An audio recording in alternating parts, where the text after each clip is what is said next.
Good day everyone. I am Rani Garandil from 3ECO and my topic is the function, organization, and administration provincial jail. Provincial jails serve a crucial role within the broader criminal justice system. Their primary function is to house individuals awaiting trial, pre-trial deference, or serving sentences of less than 2 years. This contrasts federal prison, which handles sentences exceeding 2 years while punishment is inherent. Many provincial jails also incorporate rehabilitation programs aiming to reform offenders and reduce recidivism. However, the extent of this program varies significantly across jurisdictions and facilities. Function of provincial jails. The primary function is the custody and safekeeping of inmates. Beyond this, provincial jails aim to contribute to the rehabilitation and reintegration of inmates into society. This may involve offering programs focused on education, vocational training, and counseling. However, the extent of this program varies significantly depending on available resources and the specific jail capacity. May dalawang uri ng function of provincial jails. Una ay ang primary function. The core function of provincial jails is the secure confinement of inmates awaiting trial or serving short sentences, generally less than 3 years. This involves maintaining order, preventing escape, and ensuring the safety of both inmates and staff. This includes strict adherence to security protocols, regular head counts, and monitoring of inmates' behavior.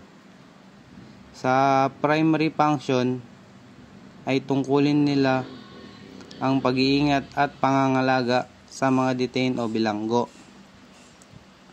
Secondary function. Beyond custody, provincial jails ideally play a role in rehabilitation and reintegration. These involve providing opportunities for personal growth and skill development to help inmates become productive members of society upon release.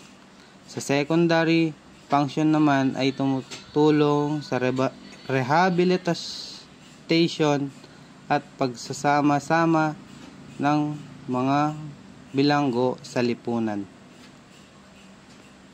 We have example ng mga program tulad ng una, education, literacy program, continuing education courses, GED, vocational training. Isa ito sa program para sa mga detained upang halimbawa may mga gusto pang matuto at mag-aral. Pangalawa, vocational training skills. Training is areas like carpentry, tailoring, or computer skill. Halimbawa, sa carpentry at pagtatahi upang matuto sila at maaari silang makagawa ng mga products na maaari nilang ibenta. Counseling, individual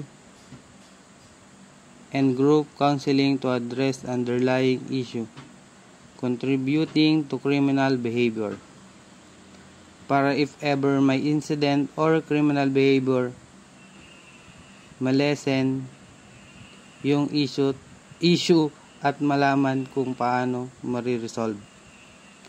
Religious activities, opportunities for spiritual guidance and reflection. Opportunity para sa mga detained na maging malapit sa taas at ma-realize kung ano ang mga reflection nila para sa sarili. Recreational activities, sports, arts, and craft to promote mental and physical well-being. Recreational activities to enhance their body at para din matuto sila makipag-socialize sa kapwa nila, ganun, and also para magkaroon ng team sports with each other. Organization of provincial jail. Each provincial jail is headed by a provincial wardeness appointed by the provincial governor.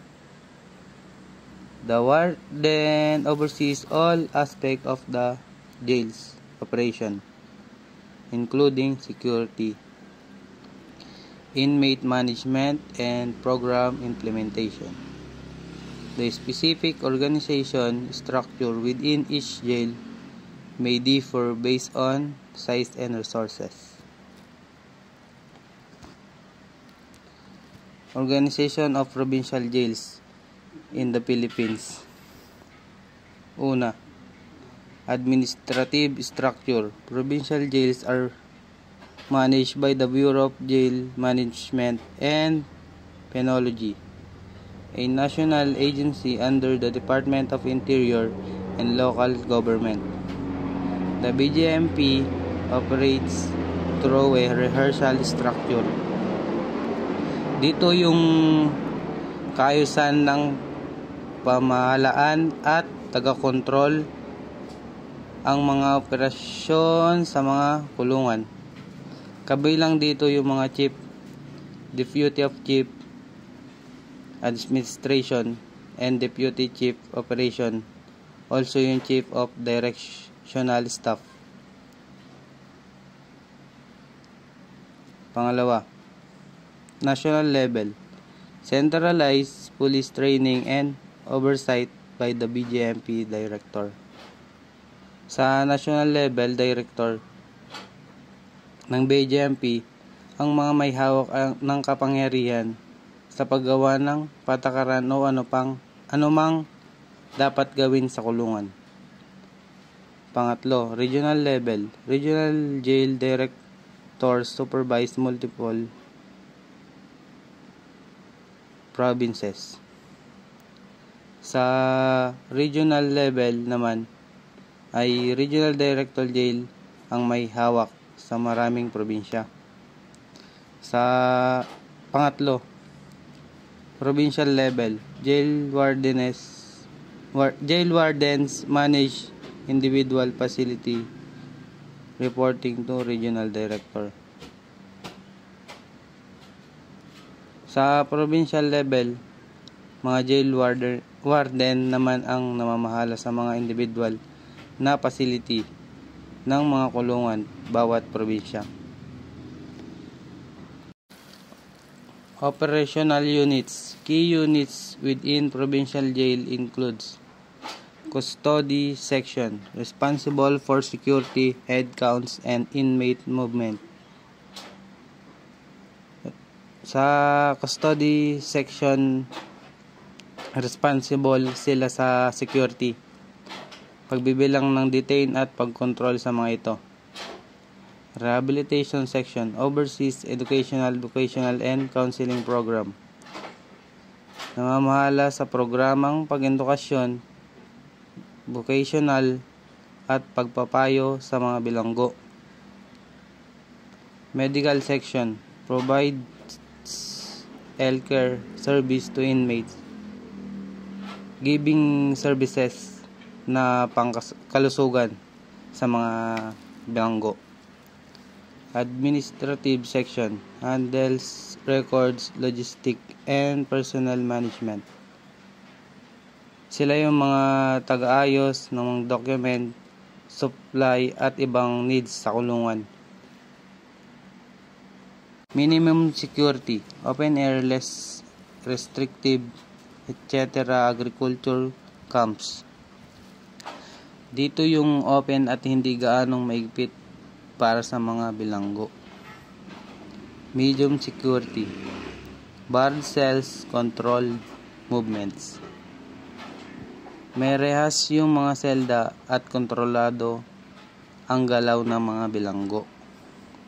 Maximum security, high-walled fortified facility for his inmates.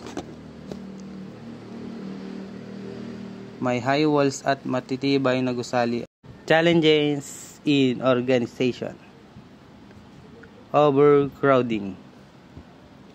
Many jails exceed capacity, hindering program implementation. Dito, siksikan ng mga detained. Resource constraint, limited funding, impact, staffing, and program quality. Resource constraints, limit na pondo na maaring mag-cause ng onting bilang ng mga tauhan at kalidad ng program. Staff training. Inadequate training can affect security and rehabilitation effort. Para alam ng staff kung paano at ang mga dapat gawin sa staff training. Future direction. Enhance collaboration, stronger ties with court and local government to address systemic issue.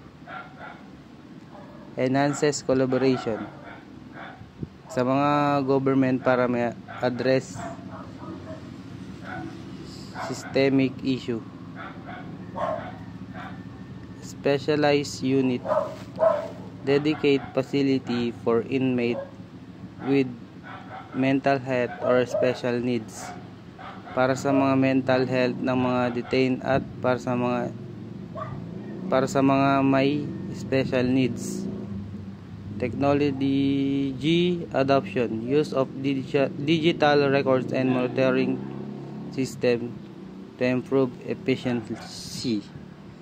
Technology adoption, the use of digital records and monitoring para mas mag-improve yung facilities sa jail.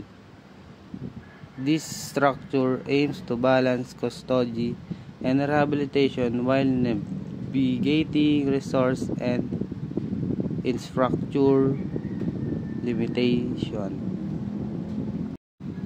Administration of provincial jails.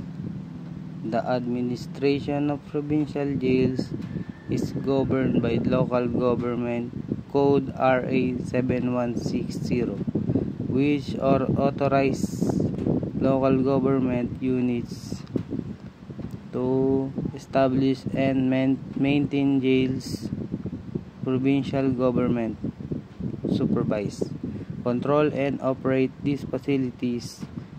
The administration include aspects like inmate admission and classification, security, protocols, program implementation, and budget management.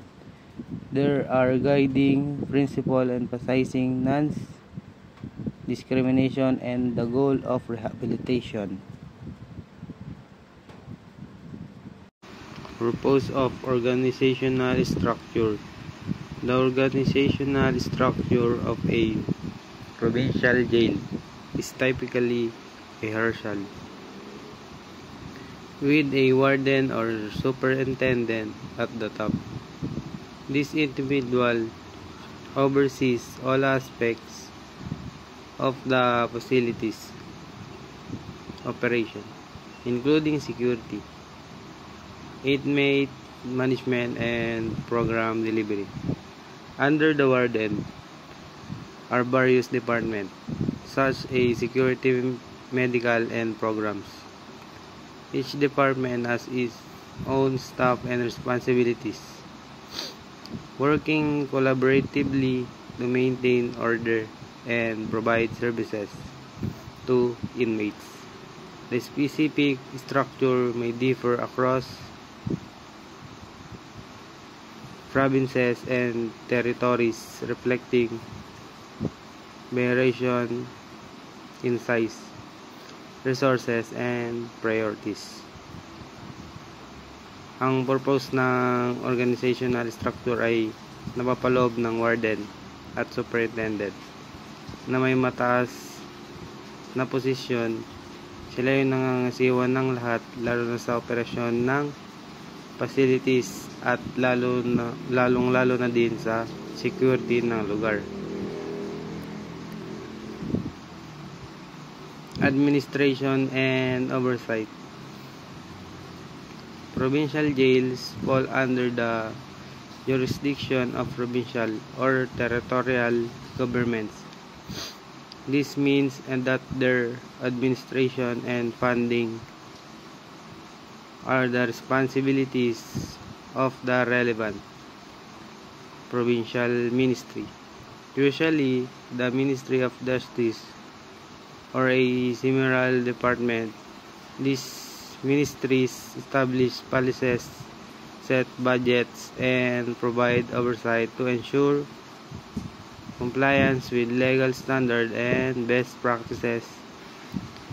Provincial correctional services often employ a significant number of staff, including correctional officers, program facilitator, medical personnel, and administrative staff. The size and complexity of the administrative structure vary depending on the size and security level of the facility. Napapaloob dito yung administration at pondo nila sa jail, at sila din yung nagbibigay ng policies at provider ng oversight para ma-ensure yung compliance with legal standard. Also, na dapat they have best practices. Challenges and issue.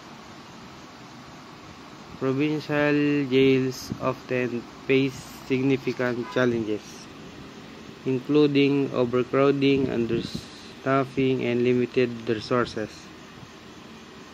This issue can compromise the safety and well-being of both inmate and staff, hindering effective rehabilitation effort. The lack of adequate funding and staffing can lead to a decline in program offering and an increase in tension within the facility. Furthermore, the increasing number of inmates with mental health issues and substance abuse problem places additional strain or resources and requires specialized care. Challenges and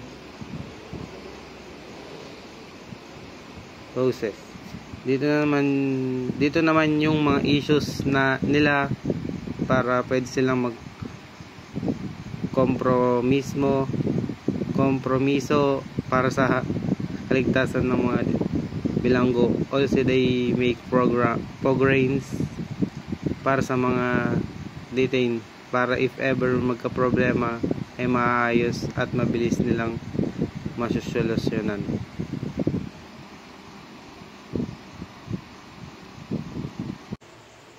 And that's all. Thank you.